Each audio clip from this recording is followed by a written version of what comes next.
President Trump, of course, yesterday confirming that he told Democratic Minority Leader Senator Chuck Schumer that he is prepared to keep the shutdown going for what he claimed or months or even years, though the latter is doubtful.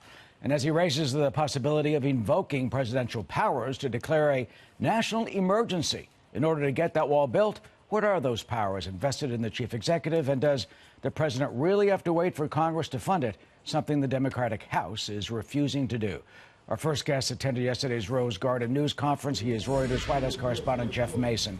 And Jeff joins us, as you can see, from the north lawn of the White House right now. So, Jeff, let's start with a national emergency. What would it mean if the president, for the purposes of building this wall, would declare a national emergency? Well, number one, it would mean that the president would invoke certain powers that he believes would allow him to go around Congress and not require their approval for funding for the wall. How exactly that would work is not entirely clear. Previous presidents have used emergency powers or declared a national emergency during times of war.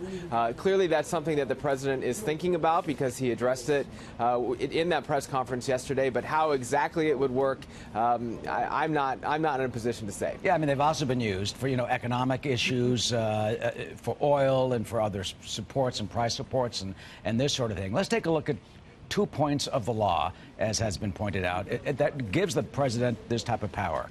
10 U.S.C. 284 basically directs the defense secretary to, quote, provide support for the counter-drug activities or activities to counter transnational organized crime of any department or agency of the federal government. Then there's a U.S.C. 2808. The Secretary of Defense, without regard to any other provision of the law, may undertake military construction projects and may authorize the secretaries of the military departments to undertake military construction projects. Such projects may be undertaken only within the total amount of funds that have been appropriated for military construction. So, Jeff, would that possibly mean if they have $1 to $2 billion, it's believed, in military outlays that they already have in hand for construction, the president has the power to move that $2 billion from whatever projects they have on military bases to the wall? Well, that's a good question, and it would be in line with what the president has said before, which is that he might use military funding for that. He has certainly envisioned a role for the military at the border and could do so with the wall and in finding the money to pay for that wall. Again, this was his really big campaign promise, primary significant campaign promise from 2016. We're about 2 years into his presidency right now, and he's clearly drawing a line in the sand and saying, I'm willing to do anything I have to do to make sure I get that, whether it's through negotiations with Democrats and Republicans from the Hill or through extraordinary measures. And if he does take that extraordinary measure, it would likely be challenged in court. And also critics are saying, it's autocratic, it's like a dictatorship. It certainly would be like almost a threat to democracy. I mean, does that hold any water, or is it's in the presidential powers? Well, it would almost certainly be challenged in court. You're absolutely right about that. And, the people who are very passionate about having this wall, including the president and his staff and people around him, are matched by the people who are equally passionate about not having it. And both sides would work very hard either to get it or to prevent it if the president were to try to use presidential powers to make it happen. Meanwhile, I've had several meetings, one in the Situation Room and others. Certainly the telephone lines are burning up, and we just had the meeting wrapping up a moment ago at the old executive office building next to you. That's right. What happened, and what do you think will come out of it?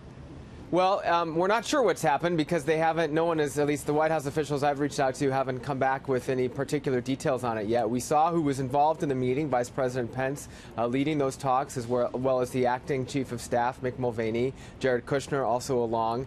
From the congressional side, there were congressional aides. And so it's unclear. It's also not clear if they're coming back today or if they were just breaking for lunch or if they're done for the day.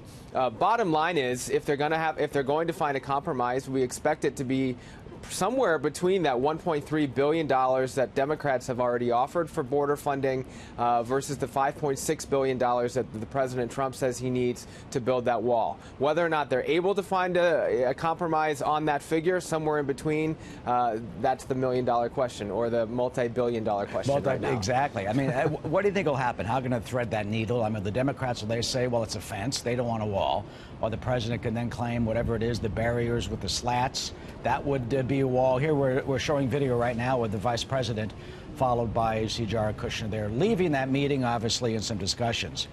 Jeff, how do you think this will end because it's got to.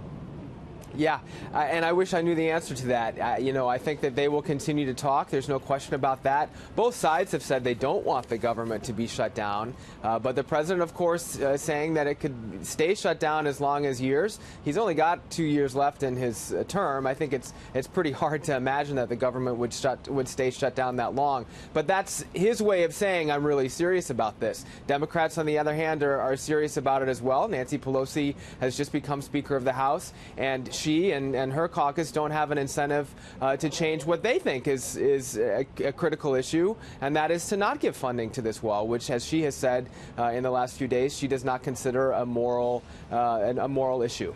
Oh, something's got to give, and we'll see what that is. Jeff, always good to see you. Thank you for joining us outside today on the My North pleasure. Lawn, of course.